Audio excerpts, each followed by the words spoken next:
个全台湾只有南投县仁爱乡的亲爱村才有出产一种芳竹米，但是这届拄着卡努风台受灾严重，产量是大减3成。今年恐惊是有钱嘛无一定买会到。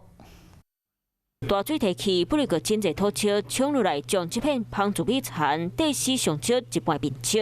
农民受灾是真严重。那香糯米它是1年1次的一个收成啊，这一次的因为卡努台风的一个严重的灾损哦，那让这个东西更稀有、更少。 新爱村栽培生产的芳竹米全国独一无二，因为真特别栽培生产的条件嘛真严格，受到霜冻的芳竹米已经未ful定性，今年产量嘛受到大影响，产量会锐减，大概有1/3以上。仁爱乡农会初步估计，栽培面积刚有10多公顷的芳竹米，受灾比率超3成，农会已经找专家协助，希望当找出补救方法。 嘛讲到今年产量估计减少真多，就算未来绩效无条款，有钱嘛不一定买得到。